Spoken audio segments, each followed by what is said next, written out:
Good afternoon. Good afternoon. My glasses is ugly, but you can. All good. My name is Giselle Gavin, and I want to welcome you to my home, the Kansas houses in the South Bronx. I've lived here for 24 years. My husband and I raised our 3 boys here, and now we split the apartment with our roommate, a cat named Drew. For the last 6 years, I've been tier president at the Kansas. That's a couple years longer than you've been in office, Mr. Mayor. Let me know if you could. During the day, I work in the housekeeping department of the New York Palace Hotel. So you better believe I know what keeping house is. Every day we keep that hotel beautiful and clean. I wish I could say that the Kansas is beautiful and clean every day. Unfortunately, here, if something's broken, it tends to stay broken. The heat goes out. I remember we had shattered glass on the door for months. The hallway and common space are filthy. Now, over the past few years, we have made some improvements. We have gotten better lighting, gotten better relationships with police officers. Things have gotten safer, but we have so much more to go. Because you never learn to accept a night without or a broken front door. But when it happens enough, you learn to live with it. Well, we don't have to live this way. Rad worked at Ocean Bay. It brought them new kitchen, cleaner hallways, reliable heat. The fixes they deserve. These are fixes we deserve up here. Rad will make it happen. Yeah.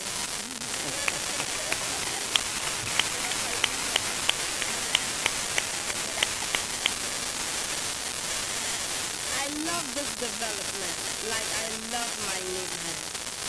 It's diverse, it's friendly, it's got history, a history that I am proud to be a part of. So I don't have any intention of moving out anytime soon. Right? You're stuck with me. That's why I am so excited that the mayor is here today to talk about these improvements. So, Mr. Mayor, once again, we welcome you at the Kansas houses. We are happy you're here. I have waited for 24 long, cold years, so I am ready to be free. Thank you. Well, Giselle, it is obvious why you are the president and the head of the Residents Association, and you speak with real passion and real authority as to what is needed to make the Kansas houses all it should be. So I want to say I appreciate very much your commitment to all of your neighbors, your commitment to making things better. That's what leaders are supposed to do. Let's all give Giselle a big round of applause. Thank you.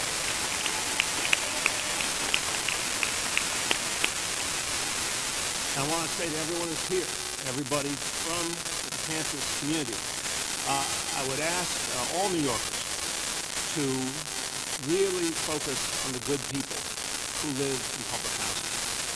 400,000 New Yorkers who work hard every day, who care about their families and their neighbors, who want to make things better, and are looking for NYCHA and the city to partner with them.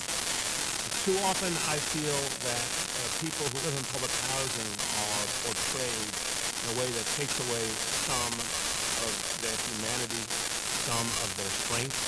Sometimes they are portrayed, in my opinion, as victims. I don't think people here are victims. I think these are good people fighting for a good way of life, demanding more results. And these are the folks who are the backbone of New York City. These are the folks who make New York City work. Let's celebrate them. Let's celebrate them for all the good.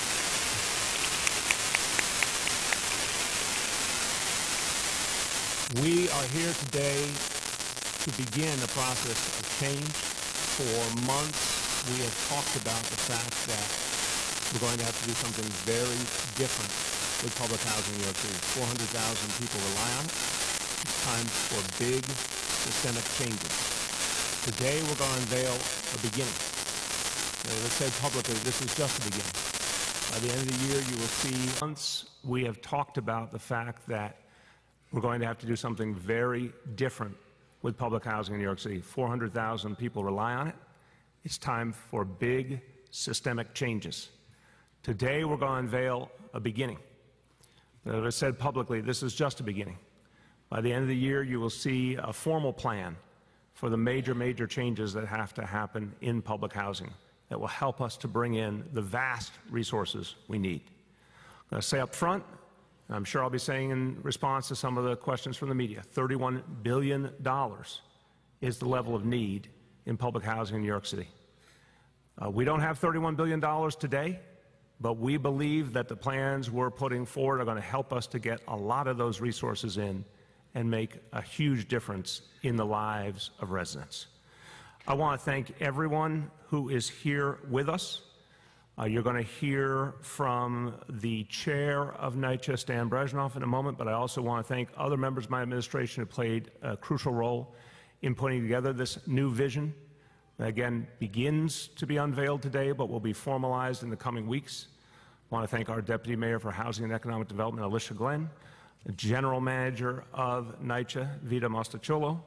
Both of them have been working night and day on this new plan that I think is going to have a huge impact on people in public housing.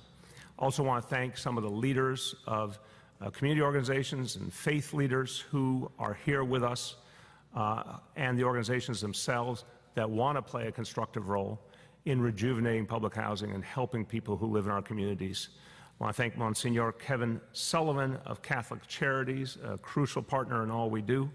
I want to thank Masjid al-Wadud, the Darus Salam Islamic Community, the Northwest Bronx Clergy Coalition, Community Board 1, and Mothers on the Move. Let's give them all a round of applause.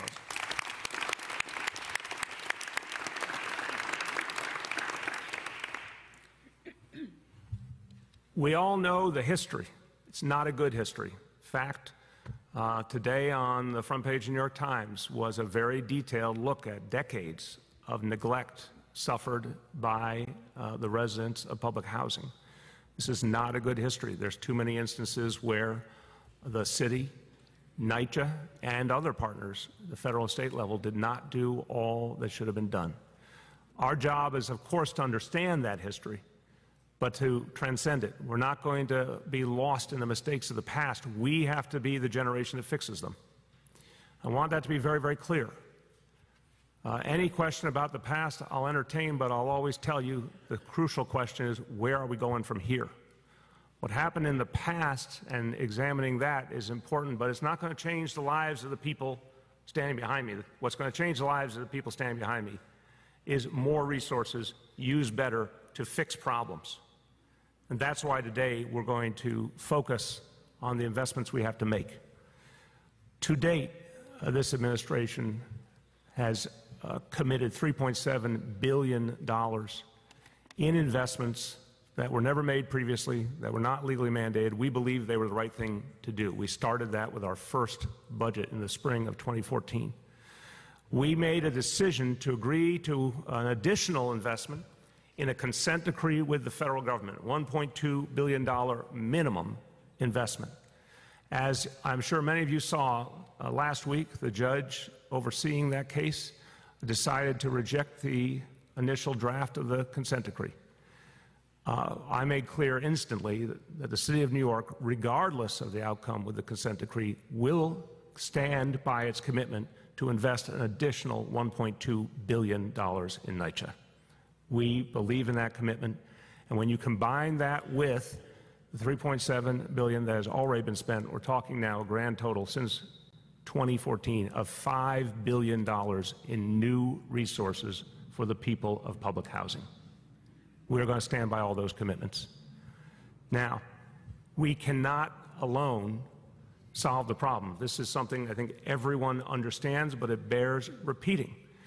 There's no way that with the resources of the Housing Authority itself and the City of New York, there's no way we could reach $31 billion in the time frame we need to. We must bring in outside resources. We must work with the federal government, which is obviously the single biggest source of resources and the legal power to make the changes.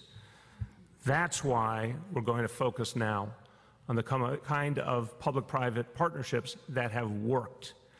Everyone here knows about Section 8, and you know about Section 8 vouchers for individuals, but the other piece of Section 8 is Project Section 8, which means when an entire housing development is covered by Section 8 and the subsidies that it provides. That is the essence of what we're doing through the RAD program, and we want to do it on a very big scale. Section 8, on a development-by-development basis, has worked. It's a proven methodology. What does it mean? It means that entire development is renovated, up and down, public spaces and apartments. It means new kitchens. It means new bathrooms, new windows. It means upgrading the entire development to make it the kind of place Giselle was talking about, that has what people are really looking for. Now, you could say, is that just a dream? Is that something that, sounds great but has never happened? Well, you're going to hear in a few minutes from Congressman Gregory Meeks, who is one of the most senior members of our House delegation, who fought hard to make sure that this type of approach would help residents in his community.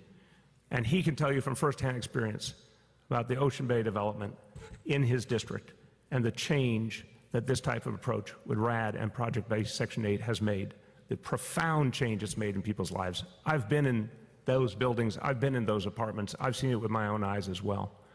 People who are living at Compost Plaza in Manhattan can tell you one part of that development has gone through this approach.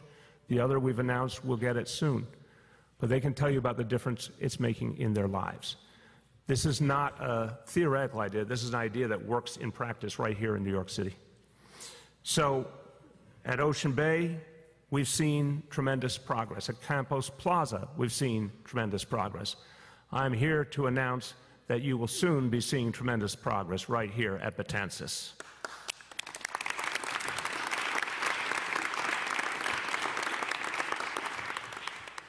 Giselle told me I had to say that. But it's true. This is the formal announcement that Betances will be one of the next developments to benefit from this extraordinary approach. Now, we had announced previously that we wanted to use this focus on project-based Section 8 on a much bigger scale.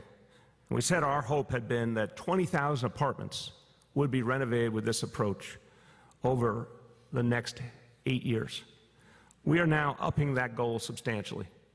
We believe that this approach can work on a much bigger scale for the people of public housing here in New York City, and we believe the federal government is receptive to going to a bigger scale here in what is the biggest public housing authority in America. So our new goal will be 62,000 apartments that will be renovated over the next 10 years. 62,000 apartments that we can make as good as they should be, the quality standard that the people of public housing deserve. What does that mean in reality? That is tripling the number of apartments that will benefit from this approach. And for human beings, I want you to hear how many people will be reached. 100,000 public housing residents will get their buildings and their apartments renovated. 100,000 people will benefit from this new approach, including the people right here behind me. We're very, very excited of what it's going to mean, but we also have to make really clear what it is not, because I have gotten this question. I think I've done 58 town hall meetings around the city. I think at almost every one I've gotten the question about the future of public housing. So what we're talking about today with project-based Section 8, with RAD, is a way to protect everything that we care about in terms of public housing. It's a way to make sure that the people who are in those apartments stay in those apartments, that they have the tenancy rights they have right this minute, that they have the rent levels they have right this minute. 30% of income, the standard that's always been held in public housing, continues. that the public sector, NYCHA and the City of New York, retain control over the land and the decisions. So this is a way to get a lot more resources in and protect all of the things that are the decisive factors in what makes public housing so important to New Yorkers. I want to tell you what this is not. This is not privatization. We do not believe in privatization, and we will not allow it. This is a way to get private dollars in to help us achieve a public good. We believe that public housing has been crucial to New York City's past, it's crucial to our present, and it's crucial to our future, and we're going to protect public housing in New York City. To close, I just want to say very clearly, and I'll say a few words in Spanish. I set a goal for this entire four-year term to make New York City the fairest big city in America, to make sure that New Yorkers felt their lives were getting more fair all the time, whether it's in the relationship between police and community, whether it's in the experience that parents and grandparents have with their kids going to public school, or whether it's in the experience of people looking for affordable housing and getting affordable housing, quality affordable housing. These are the marks of a society that is fair to everyone. We have a long way to go, but this is one of the building blocks. Turning public housing around in New York City is one of the ways to ensure that we become the fairest big city in America. And it's going to take a lot of work, and anyone who tries to suggest there are quick fixes or overnight solutions, I will stare them in the eye and say that's not the reality. The problems Giselle described did not happen overnight. They won't be fixed overnight. But we will rebuild NYCHA, brick by brick. We will use these resources to fix building after building after building, apartment after apartment after apartment, to give people a better life. That is what we are committed to. A few words in Spanish. Nuestra misión desde el primer día ha sido hacer lo mejor por los 400,000 neoyorquinos en NYCHA. Es por eso que estamos ampliando la gestión público-privada para reparar y renovar todo lo que merecen los residentes de NYCHA. No vamos a abandonar a los residentes de NYCHA. Las viviendas siempre serán públicas y asequibles. With that, I want to turn to the man who I've charged with achieving really fundamental change in NYCHA. His mandate is to be bold and to do things that have not been done before and needed to be done. And that's a tall order, but the chair of the Housing Authority has already seen a number of really tough missions in his career, and he's seen them through to success. He's one of the people that brought New York City back from the brink of the fiscal crisis of the 70s and 80s. One of the people that turned around our Health and Hospitals Corporation. He knows how to make a difference. My pleasure to introduce the chair, Stan Brezhnev.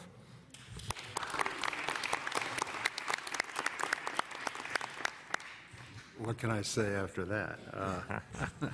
Thank you, Mr. Mayor, and thank you, Betanzas Houses residents, and particularly our gracious hostess, Giselle Denise Gavin. Thank you for hosting us. The mayor has described what's going on here. I'm really proud to be here because this is an important day for the residents of Betanzas Houses, bringing Betanzas to the status of project-based Section 8 promises significant improvements for the hundreds of families who live here. Even as important, though, is it is an early step in an effort to bring project-based Section 8 financing to many, many more units of housing within NYCHA. As the mayor noted, we seek to transform by the year 2028 62,000 units, better than a third of all of the units currently within NYCHA, and well over 100,000 residents. More than a third of NYCHA residents will see nearly $13 billion of renovations and major repairs to their homes.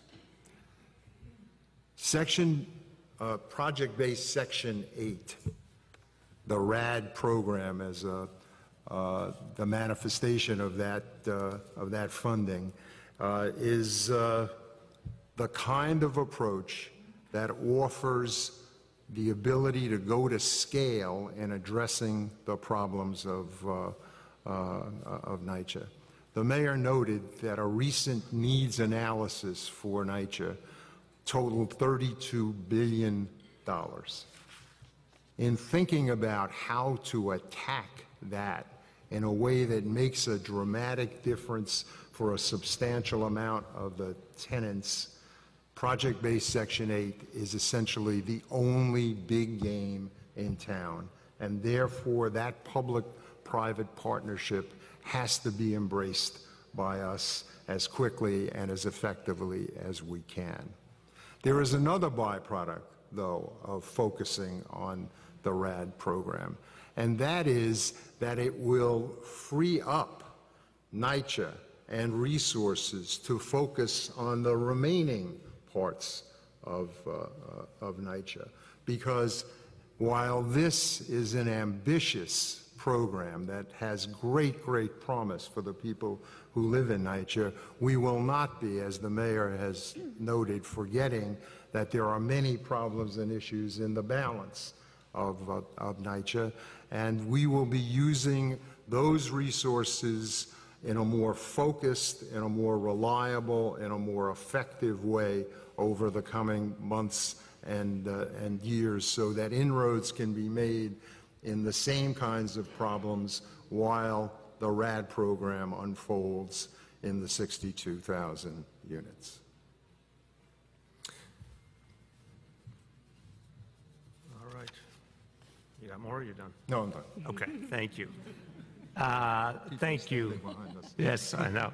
Thank you, Stan. Now, I mentioned before Congressman Greg Meeks, who has been a very strong voice for public housing, defending the residents, but also has recognized that we need the resources to make people's lives better, and that the federal government has a crucial role to play.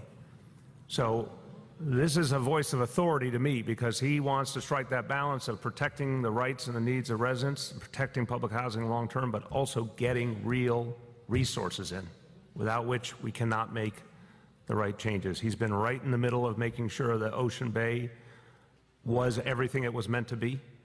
And Congressman, I want to say thank you for that.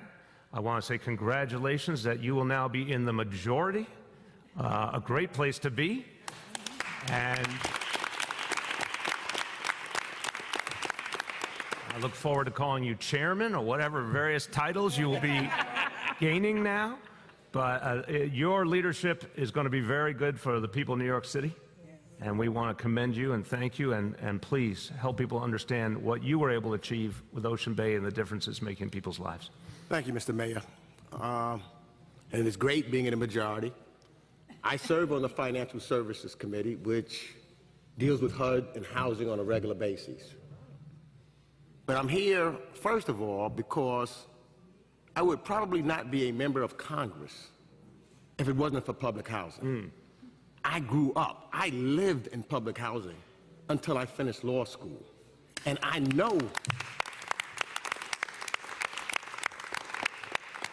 know how significant and how important it is. I can recall to this day my parents when they moved into a brand new housing development and the hope and aspirations it gave to them.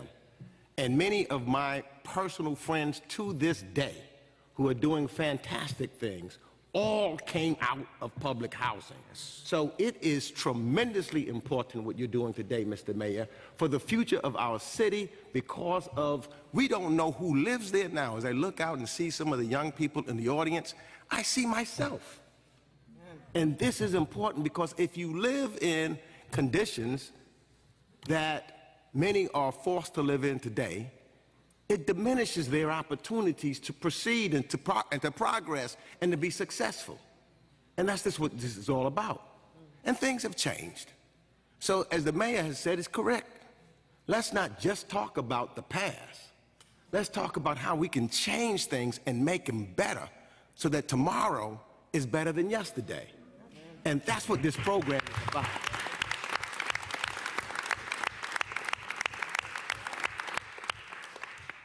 So when the opportunity to have a RAD program in my district in Queens. Now, remember, this really is a program that started under former President Barack Obama. And we were able to work with Barack Obama and his administration to try to come up with an idea that would help put money into a system that had been neglected for years so that they could have a place to better live. Now, I'm going to give you extra credit, Mr. Mayor, because, you know, folks across the country looked at the RAD program, and some were for it and some were against it, etc. But the city of New York did something. They took another step. They just said, we're not going to just accept the RAD program as it was, even through that administration. We're going to come up with another agreement, and you call it PAC, to make sure that the protections for the residents were taking place. PAC, Permanent Affordable Community Commitment Together. So I looked at that. I compared it to what was going on. I said, this improves and makes sure that this is, in fact, public housing, and it remains public housing, because that was really concerned to me. That's right. And it also protected the individual so rents wouldn't go sky high. I recall very clearly 2008, the financial crisis. Many people got caught into it because their mortgages went too high. We didn't want the same thing to happen with their rents. So their rents are locked in to affordability, just as it would be under the old system. And then I went and we started going to work in the Rockaways. And I started to see the commitment of the individuals, whether in the Rockaways it was Wavecrest Management and MDG, the commitments that they had to the tenants and the tenants' involvement in it. The tenants talking back and forth, several meetings after meetings after meetings. People in public housing getting jobs that had not had it before, which is tremendously important. Working together for community centers, and it's the kind of thing that I had the advantage of when I lived in public housing. And then watching how quickly these apartments started turning around. New bathrooms, new kitchens, new hallways, doors, front doors opening with security. It changed the lives of people that were living in there. Had we not done that, they could have been living in the dilapidated conditions for decades. In fact, the seniors probably would not have made it by the time they were finished, and the young people would have never got the opportunities that they would now get under this program. So I come here, Mr. Mayor, saying I have seen firsthand a successful development in New York City, and happens to be in the 5th Congressional District, and I know there's some other places, but I'm so proud of what they've accomplished. I said I wanted to be here today because to the people of Betances, let me tell you, you're in for a life-saving event. You can live as you are. You are hardworking, everyday, decent human beings who deserve a decent place to live and a decent quality life. It's coming because of this program and this mayor. Thank you very much.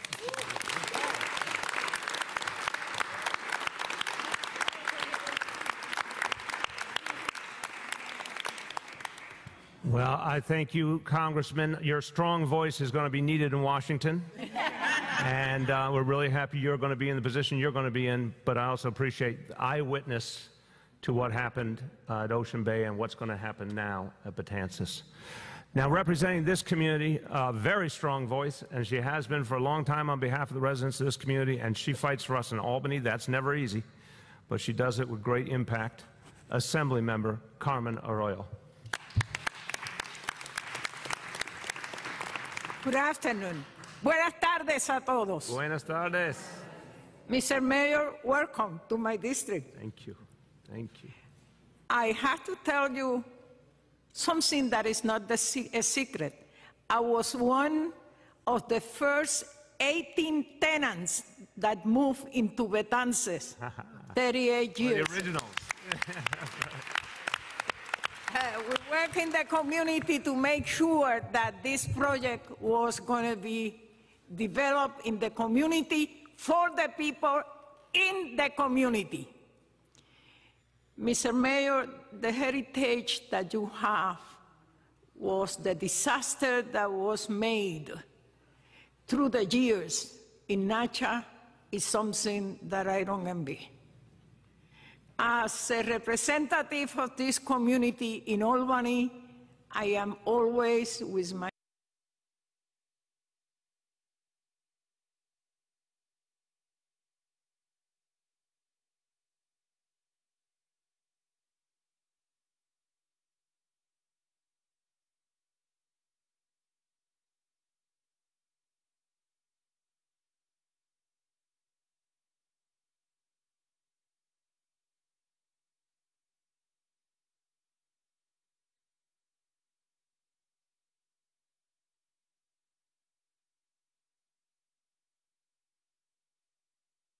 in September, I visit apartments, I visit buildings. Mayor, there are buildings where 10 or 12 apartments are condemned. We need those apartments fixed because there are a lot of people in the community that need them. I think that your words really are very important, not only for the community, for the taxpayers, and we pay taxes. Our president doesn't, but we do. Good line, good line. I think that the use of the money is something very important to me, not only as a resident of this community. Now I don't qualify for NYCHA. They throw me out when I make a better salary, but I'm glad. But I live in this community. And I visit the apartments, and I visit the people. People go to my office with complaints, and it's really hard to work under the NYCHA development because the complex of state, city, and federal laws over it. It's not an easy task. And I am not defending the mayor here. He doesn't need Carmen Arroyo to defend him. Sometimes we blame the wrong person for what happened. But there are certain laws that have to be fixed, Mr. You know that this man was a colleague of mine in the State Assembly for many years. Yes. Then we know each other very well, and we respect each other very well, too. Thanks, Mr. Mayor. I am here, I'm in the community, and I am alert to any problem that I can help. And I hope that after Betances, we can take Patterson and take those equipments that are in the street to hit the buildings out and fix them. Amen. Thank you, Mr. Mayor. God bless you and your staff for the work. Thank you. Thank you so much, Assembly Member, and thank you both for your extraordinary support for the residents of public housing.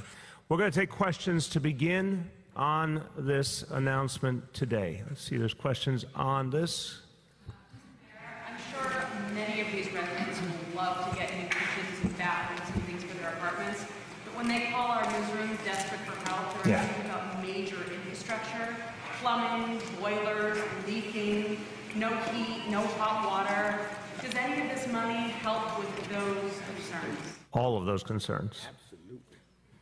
Well, why don't you start since you're an eyewitness, and then we'll let Stan or Vito can speak to as well. I would tell you, talk about new boilers, the guts of the building, absolutely. From the ground up, it covers all of that. And, you know, when you look at, you know, coming in for repairs, et cetera, there's no question about that. So it's not just the apartments itself, it's from the guts of the building on up. It concludes everything. From the base to the roof. There you go. Want to add, or is that? I think that says it all. That says it all. Absolutely. Success at Ocean Bay, what happened there. But in terms of getting through this winter, what my colleague just asked about, there are people right now at this moment who do not have heat or hot water in their apartments, who have fixtures torn off the walls with holes in the walls, who have rats. What can be done to at least ease the suffering for these residents as we go into the even colder months? Look, we have to do both. We have to do everything we can to address people suffering right now while doing something much more fundamental for the future. If we just keep addressing problem after problem after problem but don't get to the root cause, we're not going to be helping anyone. So this is why this is so important today. We're talking about the resources to completely rehabilitate 62,000 apartments and all the rest of those buildings. That is trying to fix the problem once and for all. That's what we want to do. Now, you're right. Right now, we've got problems we have to address. So Vito, Stan can jump in, but what we've announced previously is we're trying to use a whole host of tools that, honestly, NYCHA didn't do enough of in the past. Outside contractors, outside technical experts, mechanics, who can be applied more quickly to where the heat problems are, more mobile boilers. It is not going to be perfect. I think I've been saying 31 billion stands right. When you round it off, it's closer to 32 billion. When you have a $32 billion hole, there's going to be a lot of problems. But we do believe we can help people this winter to have a better experience than last winter. You want to add to it all? So as the mayor indicated, we've made a number of changes for this heat season. And this week I'm going to be sharing with the mayor some additional plans to make improvements to how we deliver services this heat season. And we also, just one other point, honestly, I have deep respect for the hardworking people at NYCHA, but NYCHA's done a lousy job of communicating with residents about their heat problems. One of the things in the announcement a few weeks ago was to say we're going to not only send out those teams, send out those mobile boilers, but then ask residents, are you experiencing an improvement in the heat situation in your home? If you're not, we have to go back. Also, something that I have instructed both Stan and Vito to focus on, there's times when the heat has to be maintained and worked on in a building. It's true in a private building, it's true in a public housing building. And what NYCHA has never done consistently is alert the residents in advance of when the heat will be down for maintenance reasons. Not because there was a breakdown, but because they're trying to avoid a breakdown by doing the normal maintenance they have to do. That's kind of 101, to tell people when something like that is needed and let them prepare for it. Hasn't been a strong suit. I think Stan and Vito are going to put in place a variety of things quickly to allow people to have that information. Courtney. In the beginning of your remarks, talked about the time story. Yes. The time story obviously shows that your administration tested all of these agreements after the health department suggested going into effect. You mentioned the state failing, predecessor failing, HUD failing, federal government failing, we all failed. However, you've been in office 5 years now. Do you accept some responsibility? Of course, and we've covered this ground, but I'll cover it again. No, it's very painful to me that some of this clearly happened on our watch. The origins are not on our watch, and I think the story today points that out more clearly than ever. We were handed an already fundamentally broken situation, and honestly, we didn't even know some of these problems existed. We did not know, we've said it before, we did not realize that the inspections had stopped years before. And some people made some very big mistakes, and those people are gone. The new leadership, I think, is doing a very commendable job under tough circumstances trying to fix things once and for all so that never happens again. And obviously, inspections are now happening regularly, remediation is happening regularly. But of course I have to take responsibility, we all of us up here have to take responsibility from the administration for what happened on our watch. And we are pained that some of what is happening we didn't know, because we would have fixed it. So to the point about the contesting the health department instructions, several months ago, Stan and Vito ordered that stopped. That from that point on, when the health department said remediate, now NYCHA just remediates, period. So some of this is, Courtney, you could debate what's worse, knowing about something and not acting on it, or not even knowing about it. What I think is the truth of what we've experienced these last few years, we didn't know about a number of these things. When we found out about them, we acted. I didn't know those health department reports were being contested in that way.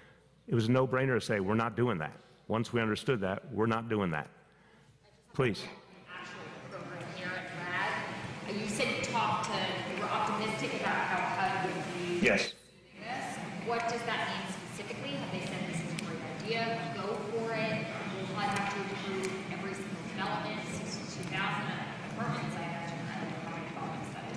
I'll turn to Alicia, Stan, Vito, but just to say, one, it's a policy that has worked, so that's the first reason we're optimistic. It has worked in practice, including right here in New York City, and HUD has encouraged public housing authorities to use this. Two, I think we've had very productive conversations with HUD that certainly leave us feeling like they want to see this be a crucial part of what we do going forward. But I'll leave it to my colleagues to fill it in. So yes, we've had very collaborative conversations with HUD around how to get this effort underway, and the fact that we are here today is a testament to the fact that we've been able to build some of those bridges and deal with some of the issues, because NYCHA is a very complex and the largest authority by far, and many of the programs were not designed necessarily to accommodate some of the issues that we have here. So we've been in extensive conversations with them, and we've closed this transaction with HUD just last week, as well as the Ocean Bay transaction. There are several more to close this year. Each time we convert something to Section 8, we do have to get approval from HUD under something called Section 18. So it's an ongoing relationship, and I feel very good about where we are now, and we'll continue to work with them. We have briefed them on the broad outlines of this effort, yes. Jillian. Mr. Maker, just say yes, that go ahead, on the congressional level, we have been talking with HUD also previously, and now that we're in charge on the House side, and there's going to be a number of members who are, I know Emmanuel Cleaver, for example, he may be, or Lacey Clay, the chair of the Housing Committee on the Financial Services Committee. We are looking to have a meeting further with Secretary Carson, and I can tell you that it's going to be very much on the top of our agenda in regards to HUD. And the one thing that we've been able to agree upon with them has been nothing much, to be quite honest with you. But one of the things that Carson has been promoting is RAD and wanting to invest and get involved in RAD. I can tell you that's the only one thing that we've been talking about, and we've been going at it head and head, but RAD has been that one area of which we seem to have some type of an agreement and want to move forward on. Amen. Jillian. Mayor, just to follow up on Courtney's first question, you just said that you didn't know those health department reports were being challenged, but I mean, we've been, the lead issue has been public for a year at this point. You've known about it longer than that before it was being published in a DOI report. How is this not something that would have come up earlier than a few months ago? Again, I want to really make sure we understand this, because the question's been asked in a lot of ways, and I feel like it's been answered, so I'm going to try again. Today's article points out the sheer totality of the problem and how long mistakes were made. But it also points out that for all of us coming in the door, we were focused on a host of other challenges in NYCHA. This is just plain fact. If you go back, just look at the year 2014. Look at the 2013 citywide debate that was the mayoral campaign, and look at 2014, the issues of that year in public housing. In the campaign, people were talking about what was going to happen on development, how do you avoid privatization, a whole host of issues. In the first year, number one issue was crime in NYCHA developments. And a huge amount of energy went that year into reducing crime successfully. This issue was not on the radar, and it's just the honest truth. In fact, it is part of the reality, and I wish we had like perfect field vision. I wish we could see everything happening in the whole city at all times. It's just not the honest truth. We rely on a whole host of community groups, resident associations, elected officials, the media, et cetera, to bring issues forward in addition to everything we do all day. Once it started to be clear that there was something fundamentally wrong, piece by piece we have tried to address the lead issues. So now we have a lead czar for the first time, working to coordinate all citywide efforts under a Vision Zero strategy, which the city never had, which says we're going to eradicate lead poisoning once and for all in New York City. We've come down 90% since 2005, which is stunning progress for this city. We're going to end it once and for all. We're going to make sure that any young people affected get the treatment they need. It's never been the approach. It will be the approach now. As each piece of the equation has been presented, we're trying to fundamentally change things. So I am telling you a factual statement. If anyone had presented to me along the way that these reports from the Department of Health were being contested, that would have been the day that we started the process of turning that around. It has now been ended once and for all. I guess my question, though, isn't, why were we doing this in 2013? If this has been in the headlines. Bless you. Why did this aspect of it, you looking into residential for the last last? Because I think, honestly, the problem had been, thank God, had gotten a lot better over the years. Like I said, that 90% reduction since 2005. There were a host of other problems that were very urgent. This, you know, again, I respect if anyone in the media or in any in elective office says, why were we not able to do everything at once? The honest truth is, we have a huge number of things we're trying to do just when it comes to public housing, let alone everything else we do. We respond to both an agenda. We brought in an agenda, what we wanted to do to try and help NYCHA, starting with ending the payments to the police department, ending the fact that NYCHA had to pay taxes to the city of New York, turning that money back to repairs. If you had said to me on the first day of my administration, what are the central problems in HUD? I would have said safety. I would have said the repairs not being made on a timely basis. And I would have said that NYCHA is still having to pay money to the city of New York instead of keeping that money to fix its own problems and needs. That's what we focused on. The lead issue was not on the front of the discussion, I think in part because a lot of progress had been made, and in part because we didn't realize that some of the things that needed to be happening had stopped, like those inspections. I had no idea the inspections had stopped. Anyone in their right mind would have said they have to be. They're legally mandated, they have to happen. This is reality of how things work as we're trying to make sense of a whole lot of complicated material. But again, what I think residents care about now is what are we doing now? Now we have a lead czar. Now we are using a Vision Zero approach to lead. Now we've invested, between the previous investments and the new ones I mentioned, almost $5 billion that no other administration invested. Now we're trying to move 62,000 apartments to be finally the quality they deserve. That is the way forward for NYCHA. That's what we're focused on. Might I add, we're going to be inspecting every apartment that was built before the key dates, 132,000. That had not been previously tested. 132,000 apartments to establish what is a comprehensive baseline, so that we will have all the information we need, we will have corrective action plans. And this, he's pointing at Vito because it was Vito's idea, and I want to commend him for the idea. In the article today, there's a very important point. In previous administrations, they decided a certain number of buildings didn't have lead in them. They didn't have a whole lot of evidence of that fact. Vito said in a meeting not long after he was named at City Hall, he said, we actually need to go back over everything that does not, we're not 100% confirmed doesn't have lead. And it's going to, I remember the meeting vividly. He said it's going to cost us a whole lot of money, and it's going to lead to a lot more work. Now again, what do most people do in government? They try to minimize exposure and minimize cost and minimize the amount of obligation. He looked me in the eye and suggested the exact opposite. He was 100% right. So now 140,000 apartments are going to be tested once and for all to determine if they have lead or not, and then we act accordingly. Greg. I think you've used the term consent decree once since we've been sitting here. Mm-hmm. And the situation is, as far as I can tell, is that you guys have signed up for this thing. You're married to it, as is the housing authority. But the judge has a different plan. And specifically, the judge has brought up a couple of times now receivership. My question is, how do you feel about receivership? There's two kinds, there's judicial and there's administrative. Where are you? I think it would be a huge mistake for the people of public housing in this city, because it will take the decision-making power someplace else, and we don't know what that will lead to. It's as simple as that. Now, I want to contest you just a little, because I have read that decision over and over. I think the judge says he'd like to see HUD play a more central role.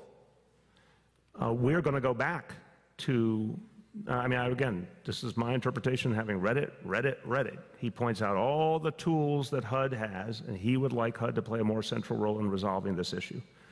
Now, we have until the middle of December to go back. We're going to work with HUD, we're going to work with the U.S. Attorney, NYCHA, the city, everyone together to try and figure out a way forward that's productive. But I, for one, believe that there's a better chance of the problems being solved with the leadership we have now and the structure we have now, rather than a receivership. The receivership's a great unknown. Now we are putting in place, step by step, a series of fundamental reforms, like what we're talking about today. We are absolutely committed to fixing these 62,000 apartments. We're going to put in the resources we need to. We're going to do the work. I have confidence that will happen. So I'd rather stay with a plan that I know can be achieved rather than open up a whole nother world. I'm going to work with all of the players. But if you ask me my personal opinion, which you did, I believe we have a better chance of solving the problems with the approach we have now than with, again, the great unknown. Yes, Monica. On Facebook. I was supposed to be the Murphy houses today. They don't have either hot water for 3 weeks. People are suffering all across our city. What do you tell them? They think this is too little too late. They think you move too slow when it comes to fixing things. And in April, we were on rooftop. We told you, we were asking about lighting. When you get serious, you told a lot of us that you were on top of things. How can we trust you now that you're on top of this light issue? And what is moving forward? What is the plan? What is the plan for this? Will people be pushed out of their homes? Are you seriously concerned about that? No, the congressman can speak to this from personal experience. The work that was done in Ocean Bay was done while keeping the residents in their homes. Clearly, we believe in public housing and serving the people right now in public housing. Don't want to see anyone pushed out. Another reason to Greg's question that I am concerned when I see ideas like receivership is the history of, in a lot of places, other parts of government coming in doesn't always mean that the people who are in public housing benefit. I worry a lot about some of the bad history in this country of developments being torn down and there never being a place for people. Here at Ocean Bay, and Congressman, if you describe it, it's fixed in place with the residents right there. Hold on, you go ahead. Let me tell you, and I think that you should go, because I want to bring the congressional delegations and out to come visit and see it. And we've got tenants here too from Ocean Bay. They will tell you now, what happens is people are still living there. And what they did was there's times, because when you're renovating an apartment, there is inconveniences, no question. But there were lounges that were put in place for folks to go while people were still working in their house so that they'd have a nice place to rest, and they were making sure that they were able to eat, and because it's major renovation that's being done. But nobody was put out or had to go someplace else, and it was all done while folks continued to live there, and they saw that their apartments were going on. And you'd have those, as it would take place, you got to try to have timing and things of that nature, but they were working with the residents. And I think overall, if you talk to the people that lived there that went through the process, they will tell you that they were more than satisfied with how it was done. Can I ask, hold on, who's here from Ocean Bay? Anyone? Okay, so just for colleagues in the media, take a look at the hands that are up. Put your hands up one more time, Ocean Bay people, if you want to talk to any of the folks who actually went through it and actually have benefited. Have you benefited? Hello, Leader Miller. Have you benefited? Yes. All right, it worked. Who else is here, Ocean Bay? All right. What are your names? Iris Collado. Iris? Jocelyn Moran. All right, very good. Anyone else this side? Okay, talk to those folks after. I have visited NYCHA for years and years. I'm going to visit NYCHA. I'm not playing by your rules. I'm playing by what's right for the people of New York City. I'm going to visit NYCHA on a regular basis, as I always have. I would like to see them, and I have for years and years, and I'll be back again, and I am right now at NYCHA. But the point is, how do you know people are serious? Because we've put $5 billion into doing this, and no other administration did that, because we've brought in leaders who are clearly proven at fixing problems, because we have shown a path forward, and we're going to be showing a lot more by the end of the year. Who else? Go ahead. Who are the managing companies? Louder? Who are the managing companies that will be running these developments? I know in the case of Ocean Bay, I'm forgetting. Ocean Bay, it's MDG and Wavecrest. MDG and Wavecrest in that case, but could someone among the three of you describe how those companies and organizations and nonprofits are recruited? It's a combination. So actually today also we have Susan, who's here from Wavecrest, Wavecrest, who's a terrific manager who manages a lot of affordable housing around the city. All of the folks who wind up managing and operating the Section 8 developments are chosen through a competitive process. And we put out solicitations at various times across the year, and teams respond. And they often respond with a construction manager, an operating company, a nonprofit. And so here today, this is a good example of the kind of partnership you would have. You'd have a contractor, Wavecrest, a couple of social service providers, including Catholic Charities and Bronx Works, so that residents are also getting services as part of the package. So it's done on a competitive basis, and we'll be rolling those out quarterly to every half a year to solicit more folks so that we can have wider participation across the boroughs. Yes, you must have had experience in sort of the relative size and scale of the development that we'd like you to be participating in, right? So depending on the size of the bundles, as we call them, various groups will be matched with projects as we roll them out. Okay, way back. Louder. What kind of relationship will NYCHA have with these tenants after the renovations are made? Will NYCHA, if they have a problem with their apartment, do they call 311, or do they call these construction or management companies?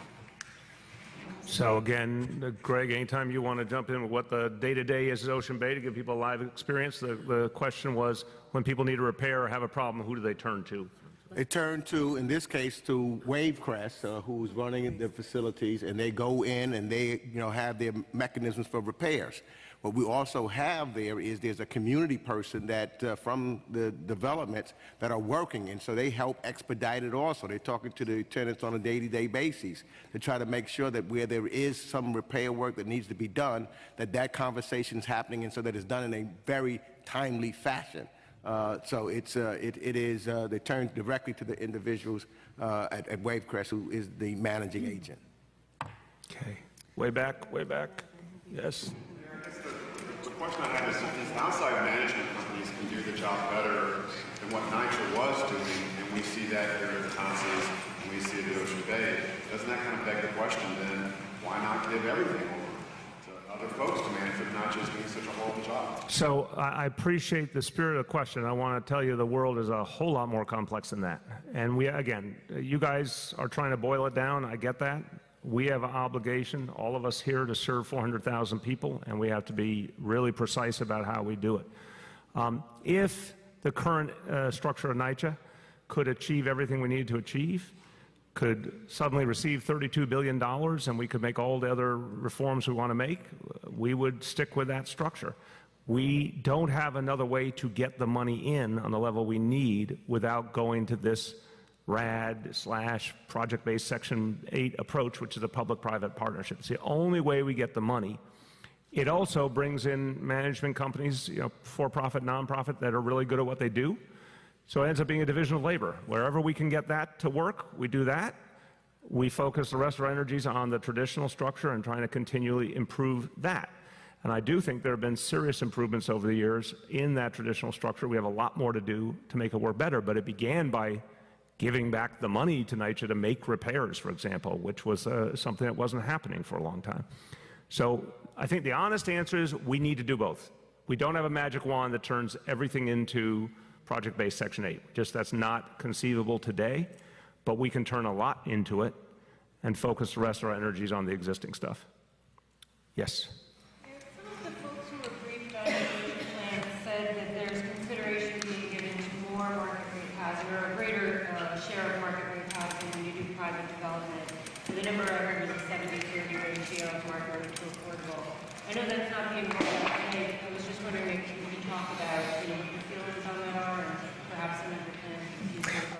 I will speak to that when we come back with the next piece. I mean, definitely the development issue is going to be a part of this plan, and we need development to achieve the most we can for the residents of the immediate area. So what you will see, I can just say it in a very broad stroke, is a much greater focus on any new development benefiting the surrounding houses in the maximum way.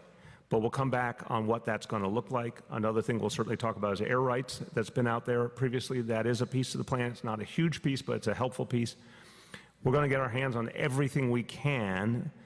We haven't come up with a grand name for this 2.0 concept, but it's basically taking the next generation plan, which did have some really strong elements, and building upon them, and we'll come back with the formal plan by the end of the year. Yes?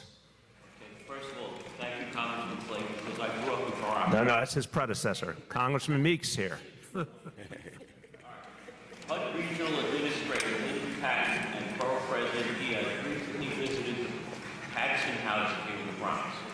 Money was allocated in 2011 for the boilers, but on their visit, they're seeing another temporary boiler being put in. Why is that? And Regional Administrator Patton said that the city gets $2.5 million from NYCHA from the federal government. Will that improve now that the Democrats are in control? Okay, I'll just make a comment on the second one. I think on the first one, Vito's the best person to speak to it. I think Greg Meeks is going to have a lot to say on that question. Democrats control the House. That's right. That's a huge difference maker. Senator Schumer is the Democratic leader in the Senate. He's already shown, even from the minority, he could move some resources that were helpful to public housing. I'm very hopeful about how all this comes together.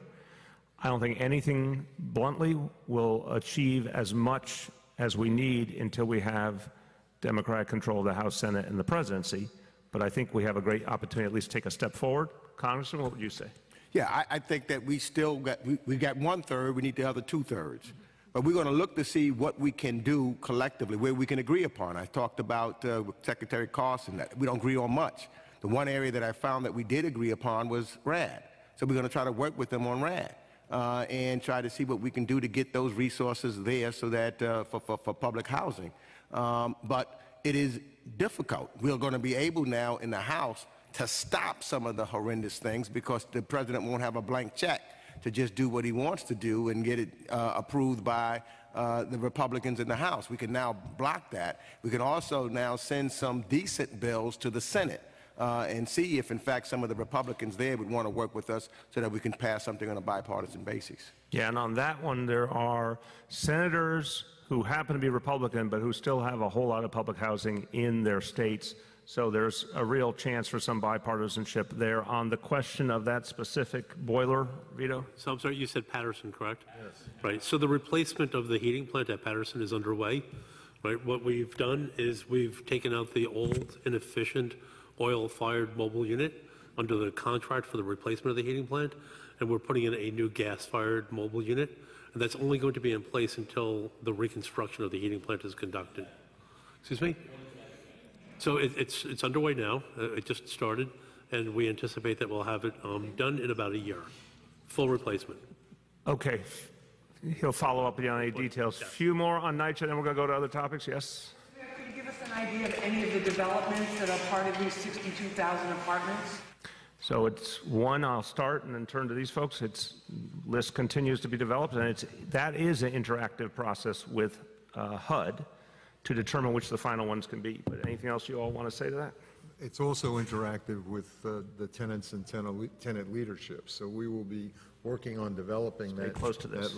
We will be working on developing that list in the coming months. We have several that are slated for between now and the early part of next year, and then we will get on a regular timetable. But there is a consultative process, including especially tenants and tenant leadership. Can I urge, and I don't know if this has already been thought of by people at NYCHA and at City Hall, but I think it would be very smart to organize a formal media visit to Ocean Bay that the congressman could be at for any members of the media who want to see it. Obviously, you can go on your own time too, but I think it'd be helpful to organize something with a formal tour with the management companies, et cetera, so people can hear about how it works. Last call, yes. The selection of developments, will that be based on need, the ones that are most dilapidated? There are criteria of which dilapidation is a key part. We're also interested in doing some of the projects that are sort of removed on outlier, so that we can sort of take them out of the sphere of day-to-day management by NYCHA. The criteria starts with the condition of the developments, and 62,000 units is close to a third of what we've got. So there will be quite a few that meet that criteria. And I want to emphasize, as we bring out the bigger plans later on in the year, we're going to be talking about the things we have to do for some developments that have a lot of need but would not make sense for RAD, because that's another part of the plan. Okay, last call on NYCHA. Yes? What are the specific renovations that are starting right now with Betances, and when will they start? What's the timeline on Betances? And I mean, I'm just going to say, as you heard about Ocean Bay, it's everything. I mean, no, it progresses, and we'll get you. I think we should get you the history of Ocean Bay and compost so you understand it works. But it's ultimately everything. It is done in a way that does not displace the tenants, the residents. But say again. Do you know what they're doing first? Do you know what they're starting on first? Couldn't hear that. Do you know what they're working on first? We can get you that, but does anyone know when the timeline is? We don't have an exact timeline. But someone's trying to hand you paper. I can see it. You know, Susan knows. January. Susan knows. January. I like that kind of answer. I feel like a ventriloquist. Starts in January, 2-year time frame. Let's get you a sense of what happens when, but again, I think the previous ones will be very instructive about how it progresses. Is the federal government picking up the whole tab for all of these renovations? It's public-private. So, Alicia, you want to try and break down how that works? Simple. She knows too much. I'm going to be very simple. Simple. Under public housing, you get a certain amount of money per unit to operate. Under Section 8, you get more money. So we use the money per unit partially to operate the building. Well, Wavecrest will be operating these buildings, and then the balance of the money, we can go out and borrow money in order to fix up the buildings. So the difference between converting from Section 9 to Section 8 is it just gives the authority more resources, some of which go into running the buildings, and the balance go to support the loan, which is what these guys will use to fix up the buildings. I'm going to try and make that even simpler, and I want to ask our friends in communications for NYCHA and City Hall, you need a fact sheet badly to explain how this piece works, because it took me several times to get the nuance. The federal government has the authority to give you the additional resources. The additional resources allow you, working with the private sector, to bring in private financing. So it's a multi-step process, but what it results in is cash money that you can use to fix buildings that you would not have if you were just relying on the regular direct subsidies for public housing. But let's get the step-by-step to show how that process works. Wavecrest, are these Wavecrest employees now that are doing the repairs and responding, and then where does that leave? Yes. Does that leave the NYCHA employees? The NYCHA employees, I've said publicly, I'll reiterate, all current NYCHA employees, we need them.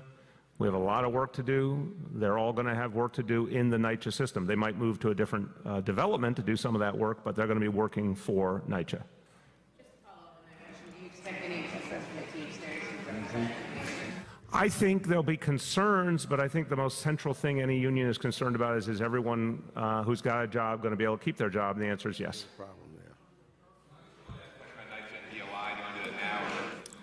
If it's NYCHA, go for it. In the report or the letter that the DOI commissioner sent today, he said that he got a call from your first deputy mayor, Tony Shores, on the day of your re-election, in fact, November 7th, telling him not to come forward with that report. And without that report, we talked earlier about not knowing things and being glad that things came to light. It really was that report that started, bringing a lot of public attention onto all of the failures that happened in NYCHA. Now, why would it be that a member of your administration would try and withhold, or get him to withhold a report on that? Look, I don't accept the commissioner's interpretation of what happened in many instances. We've consistently cooperated with DOI over 5 years on a whole host of investigations. We'll continue to going forward. Margaret Garnett, I am convinced, is going to be a great DOI commissioner. She has extraordinary background. So the bottom line is we consistently cooperated. This is one where you remember the U.S. Attorney had already been deeply engaged. I think that was one of the nuances there of respecting the U.S. Attorney's work and being mindful of that. but I want to be crystal clear. Anything they were doing, they will continue to do. But let me hold you on your follow-up for a second, because I think we've left the pure NYCHA. You were very good about trying to define the line there. I appreciate that. So I want to give the good people behind us who have been patiently standing a chance to get to someplace else, and thank you all and wish you a very happy Thanksgiving. Happy Thanksgiving, everybody. Happy Thanksgiving.